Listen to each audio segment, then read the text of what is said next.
And welcome to academy plus. बच्चों, हमने अपने प्रीवियस लेक्चर में फोटोसिंथेसिस के बारे में पढ़ा था और फोटोसिंथेसिस को अब हम डिटेल में पढ़ेंगे।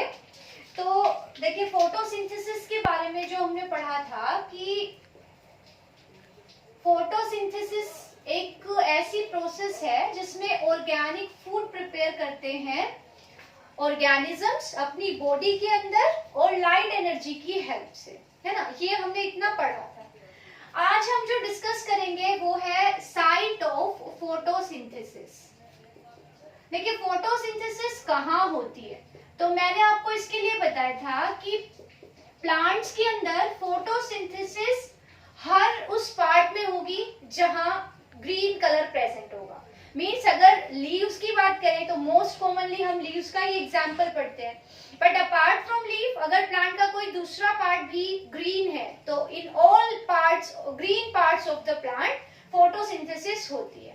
अब प्लांट्स में भी जो ग्रीन पार्ट्स हैं, ग्रीन पार्ट्स ऑफ प्लांट, जैसे मैं आज लीफ की बात कर लूं, फॉर एग्जाम्पल लीफ है, लीफ के अलावा ये कोई स्टेम भी हो सकता है ग्रीन, ठीक है। तो लीफ के अंदर टिश्यू प्रेजेंट होता है, okay. Means every part of plant is made of tissues, okay, tissues और सेल्स। तो लीफ के अंदर एक टिश्यू प्रेजेंट होगा जिसको हम कहते हैं mesophyll. Clear? Leaf has mesophyll, means it is the ground tissue of leaf. तो मेसोफिल की जो सेल्स होंगी, मेसोफिल की सेल्स के अंदर क्लोरोप्लास्ट प्रेजेंट होगा और क्लोरोप्लास्ट के अंदर क्लोरोफिल प्रेजेंट होगा। ये हमने पहले भी डिस्कस किया था कि all the green cells, means जो ग्रीन पार्ट्स हैं उनकी सेल्स के अंदर क्लोरोप्लास्ट होता है और वही क्लोरोप्लास्ट ही वो जगह है जहां फोटोसिंथेसिस होगी। ओके, मोर एप्रोप्रिएटली अगर साइट ऑफ फोटोसिंथेसिस की बात करें तो वो क्या होगी? क्लोरोप्लास्ट। मीन सेल होगी, सेल के अंदर क्लोरोप्लास्ट। तो कौन सा ऑर्गेनल सेल का फोटोसिंथेसिस करेगा?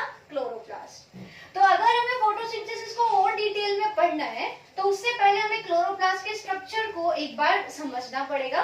या आप 9th क्लास में भी पढ़ते हो, तो आज हम इसी को रिवाइज करेंगे कि क्लोरोप्लास्ट का स्ट्रक्चर कैसा होता है, तभी हम इसके बारे में, फोटोसिंथेसिस के बारे में और ज्यादा डिटेल अच्छे से जान पाएंगे। तो स्ट्रक्चर ऑफ क्लोरोप्लास्ट। देखिए, chloroplast is a green coloured plastid. आपने पढ़ा होगा कि जो प्लांट सेल्स होती है उनके अंदर प्लास्टिड्स प्रेजेंट होते हैं। Plastid is a cell organelle. तो ग्रीन कलर के जो प्लास्टिड्स होते हैं उन्हें हम क्लोरोप्लास्ट कहते हैं। तो it is a cell organelle और it is a type of plastid and it is green coloured plastid. इसका स्ट्रक्चर अगर हम देखें तो इसके स्ट्रक्चर में क्या क्या होगा, ये सबसे पहली बात तो it is double membrane bound structure.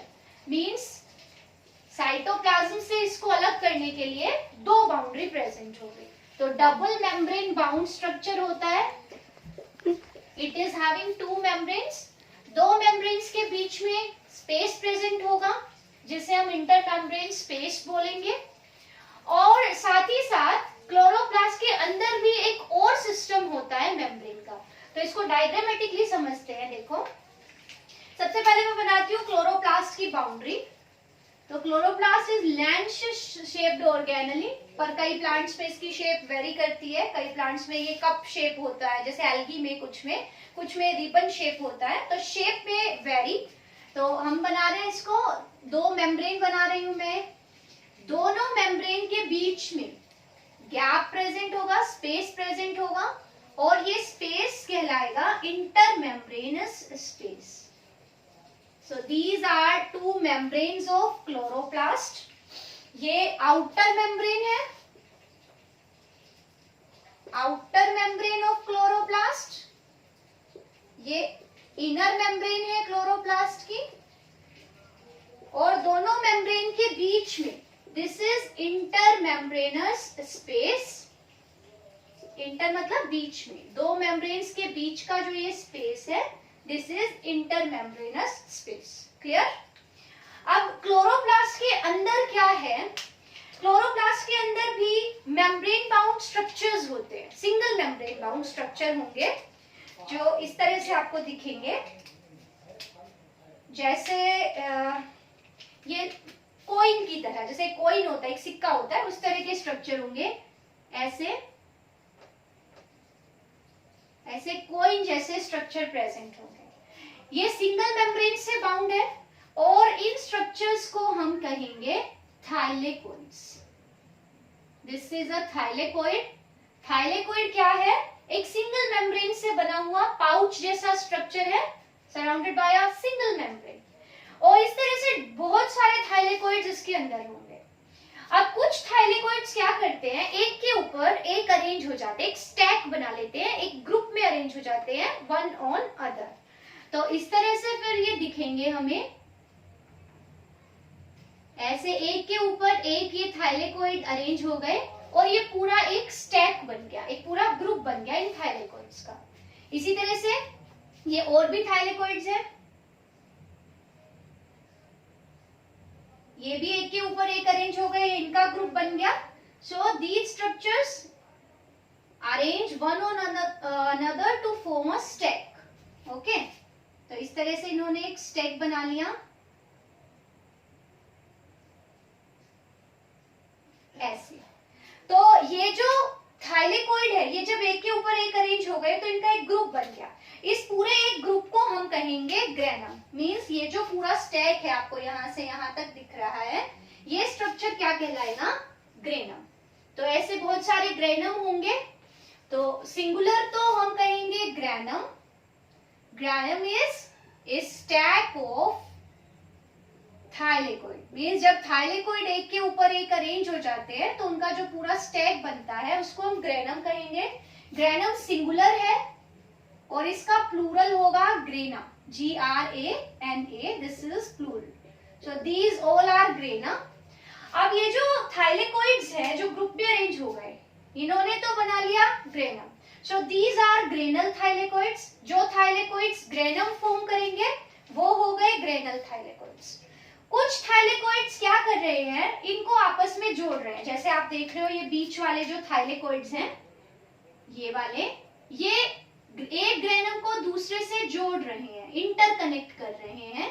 तो ये जो मैंने ब्लैक से यहाँ पे रिप्रेजेंट कर दिया है, ये भी थाइलेकोइड है, बट ये क्योंकि कनेक्शन का काम कर रहे हैं, इनको हम बोलेंगे stromal thylakoids. Stromal thylakoid. So this is a stromal thylakoid. ये भी एक स्ट्रोमल थाइलेकोइड है, ये भी एक स्ट्रोमल थाइलेकोइड है। ठीक है। और इसके अलावा इन थाइलेकोइड्स, इन ग्रेनम के अलावा जितना भी ये बाहर स्पेस बच गया, ये पूरा स्पेस कहलाता है स्ट्रोमा और matrix of chloroplast. It is fluid filled. इसमें एक जेली जैसा फ्लूइड प्रेजेंट होता है। तो दिस होल स्पेस जो कि ग्रेनम के और थाइलेकोइड्स के बाहर बच गया है, ये पूरे का पूरा स्पेस क्या कहलाएगा, स्ट्रोमा, और we can call it as the matrix of chloroplast. ठीक है, इट इज फ्लूइड फिल्ड। अब इस स्ट्रोमा में और क्या क्या स्ट्रक्चर्स आपको मिलेंगे, तो क्लोरोप्लास्ट के अंदर आपने पहले पढ़ा होगा कि जैसे mitochondria has its own DNA, वैसे ही क्लोरोप्लास्ट के पास भी अपना खुद का एक डीएनए होगा जो कि सर्कुलर होगा। मींस सर्कुलर डीएनए प्रेजेंट होगा। और ये जो सर्कुलर डीएनए है, इसको हम क्लोरोप्लास्टिडियल डीएनए बोलेंगे। तो आप यहाँ याद रखना कि this DNA is circular in nature, जैसे प्रोकैरियोट्स में होता है। So this is circular chloroplastidial DNA. Okay. अब डीएनए के साथ साथ क्लोरोप्लास्ट के पास अपने खुद के राइबोसोम्स होते हैं। ये राइबोसोम्स है। दीज ग्रैनुलर स्ट्रक्चर जो मैंने ये बनाए हैं, ये जो ग्रीन कलर से डॉट्स डॉट्स मैंने बनाए हैं, दीज आर राइबोसोम्स। ये राइबोसोम्स है। और ये राइबोसोम्स आपके कौन से टाइप के होंगे, 70S, जैसे कि प्रोकैरियोट्स में होते हैं। ओके। और छोटे छोटे आरएनए के मॉलिक्यूल्स भी आपको मिलेंगे, दीज आर आरएनए। और साथ ही साथ क्लोरोप्लास्ट में डिफरेंट टाइप्स के एंजाइम्स प्रेजेंट होंगे। वो एंजाइम्स फोटोसिंथेसिस की जो रिएक्शंस होती है उनको फास्ट करेंगे। तो क्लोरोप्लास्ट में आपको क्या क्या चीजें मिलेंगी? Chloroplast is a double membrane bound structure, दो मेम्ब्रेन होंगी, दोनों मेम्ब्रेन के बीच में देयर इज अ स्पेस जिसको हम इंटर मेम्ब्रेनस स्पेस कहते हैं। क्लोरोप्लास्ट के अंदर ऐसे सिंगल मेम्ब्रेन से बने हुए पाउचेस होते हैं जिनको सिंगल को हम थाइलेकोइड कहते हैं। बट ये थाइलेकोइड एक के ऊपर एक अरेंज हो जाते हैं और एक पूरा ग्रुप बन जाता है, इनका स्टैक बन जाता है। So this stack of thylakoid is called granum और इसका प्लूरल होगा ग्रेनम। अब एक ग्रेनम दूसरे से कनेक्टेड होता है with the help of other thylakoid. ये जो थाइलेकोइड्स इनको इंटरकनेक्ट कर रहे हैं इनको हम बोलेंगे स्ट्रोमल थाइलेकोइड। और थाइलेकोइड्स के बाहर जो अब ये पूरा स्पेस बच गया क्लोरोप्लास्ट में, जिसको मैंने ब्लू पूरा दिखाया है, दिस इज स्ट्रोमा और मैट्रिक्स ऑफ क्लोरोप्लास्ट। इस मैट्रिक्स में आपको खुद का एक डीएनए मिलेगा जो कि सर्कुलर होगा, जिसको हम सर्कुलर क्लोरोप्लास्टिडियल डीएनए बोलेंगे। राइबोसोम्स प्रेजेंट होंगे, ये राइबोसोम 70S टाइप्स के होंगे और आरएनए मिलेंगे। साथ ही साथ आपको एंजाइम्स मिलेंगे डिफरेंट टाइप्स के, वो एंजाइम्स फोटोसिंथेसिस में हेल्प करेंगे। और छोटे छोटे ग्लोब्यूल्स मिलेंगे, ऐसे ग्लोब्यूल्स। ये स्टार्च है जो स्टोर्ड फूड है, मींस यहाँ पे फोटोसिंथेसिस हुई, खाना बना, एंड दिस खाना is stored in form of starch. तो ये स्टार्च के ग्लोब्यूल्स है, स्टार्च है ये। Okay, this is the structure of chloroplast. Okay, तो क्लोरोप्लास्ट में थाइलेकोइड्स प्रेजेंट है, जहां थाइलेकोइड्स दो तरह के हैं। एक तो वो थाइलेकोइड्स हैं जो कि ग्रेनम बना रहे हैं, उनको हम कहेंगे ग्रेनल थाइलेकोइड्स। और जो थाइलेकोइड्स ग्रेनम को आपस में कनेक्ट कर रहे हैं वो थाइलेकोइड्स हो गए stromal थाइलेकोइड्स। So there are two types of thylakoids. Thylakoids are single membrane bound, एक जो ग्रेनल है और स्ट्रोमल है। ओके, इसके अलावा क्लोरोप्लास्टिडियल डीएनए होगा, 70S टाइप के राइबोसोम्स होंगे, साथ ही साथ डिफरेंट टाइप्स के एंजाइम्स मिलेंगे और आपको मिलेंगे क्लोरोफिल और अदर पिगमेंट्स। मेजर हम रोल क्लोरोफिल का देख रहे हैं। ये क्लोरोफिल कहाँ प्रेजेंट होते हैं?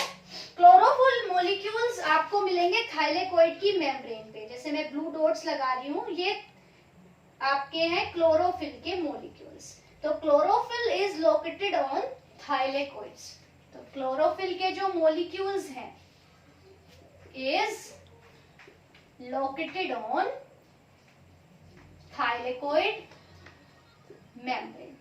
तो क्लोरोप्लास्ट के अंदर क्लोरोफिल थाइलेकोइड्स की मेम्ब्रेन पे आपको मिलेंगे। ये आपको बात समझनी है, ठीक है। अब देखो आगे, अगर आपको ये स्ट्रक्चर समझ आ गया तो आगे की प्रोसेस आपके लिए इजी हो जाएगी।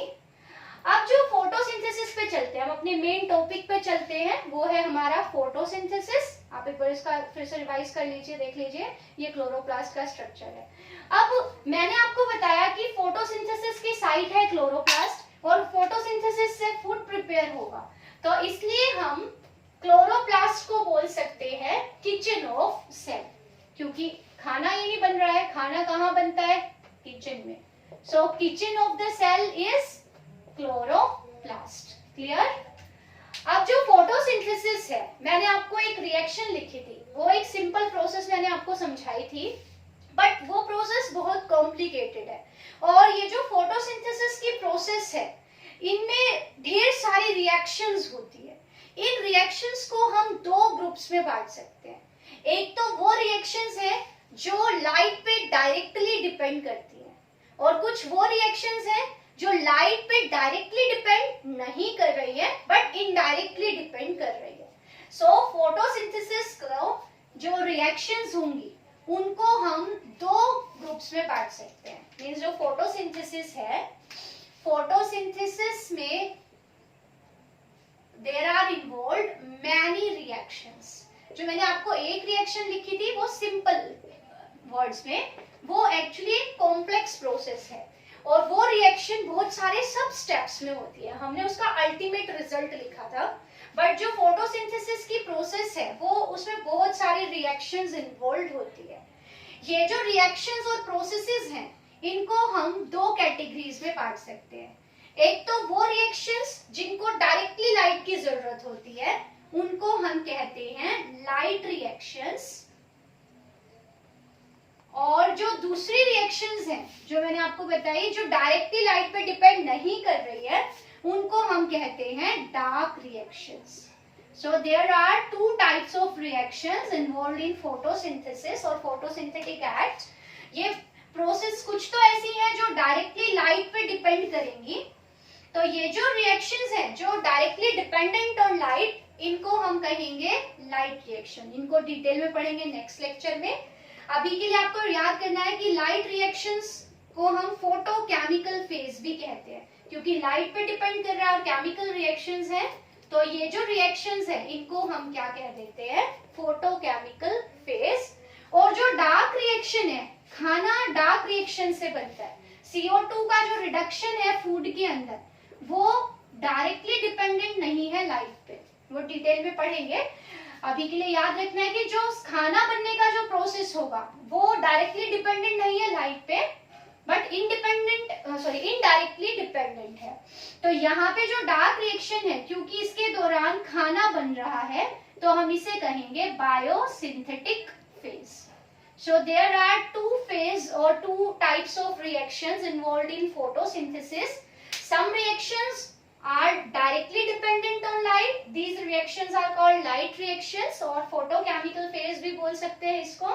And other reactions which are not directly dependent on light are called dark reactions और इन्हीं reaction से खाना बनेगा। So this is called biosynthetic phase। अब यहाँ पे क्लोरोप्लास्ट के स्ट्रक्चर में आपको सिर्फ यहाँ पे ये याद रखना कि जो लाइट रिएक्शन है वो होती है कहाँ, थाइलेकोइड वाले पोर्शन में। तो लाइट रिएक्शन की साइट क्या है, थाइलेकोइड्स। जो ये दोनों टाइप के थाइलेकोइड्स मैंने आपको बताए, यहाँ पे तो होंगी कौन, लाइट रिएक्शंस। और जो स्ट्रोमा बच गया, जो ये बाहर इन थाइलेकोइड्स के बाहर ये पूरा स्पेस बच गया, तो वहां पे होती है डार्क रिएक्शन। तो साइट क्या हो गई इनकी, स्ट्रोमा। ठीक है, तो हम यहाँ पे क्या देख रहे हैं कि क्लोरोप्लास्ट के अंदर भी डिवीजन ऑफ लेबर है, इंटरनल डिवीजन ऑफ लेबर, क्योंकि क्लोरोप्लास्ट का कोई पार्ट तो कुछ काम कर रहा है। जो थाइलेकोइड्स हैं, चाहे वो स्ट्रोमल हो चाहे वो ग्रेनल हो, ये थाइलेकोइड तो लाइट रिएक्शंस होंगी इनके अंदर, तो और जो खाना बनेगा मींस डार्क रिएक्शन होगी वो कहाँ होगी, स्ट्रोमा में। तो ये बहुत ही इंपॉर्टेंट है कि लाइट रिएक्शंस थाइलेकोइड वाले पोर्शन में होंगी और डार्क रिएक्शन आपकी स्ट्रोमल वाले पोर्शन में होगी। So we can say there is internal division of labour, means काम का बंटवारा हो रखा है क्लोरोप्लास्ट के अंदर। तो अगर आपसे पूछे कि there is division of labour in chloroplast, explain it, तो आप क्या बताओगे कि क्लोरोप्लास्ट के अंदर भी there are two types of sites, means दो साइट्स हैं, थाइलेकोइड वाले और स्ट्रोमल वाले, जिनके फंक्शंस उन्होंने बांट रखे हैं। थाइलेकोइड वाले पार्ट ने डिसाइड कर रखा है कि वो लाइट रिएक्शंस के लिए जगह बनेगा और डार्क रिएक्शंस होंगी स्ट्रोमा वाले पार्ट में। अब लाइट रिएक्शंस और डार्क रिएक्शंस को हम अपने अगले लेक्चर में कंटिन्यू करेंगे। तब तक आप फोटोसिंथेसिस से रिलेटेड सारे जो एस्पेक्ट्स मैंने आपको समझाए उनको लर्न कीजिए। Thank you and have a nice day.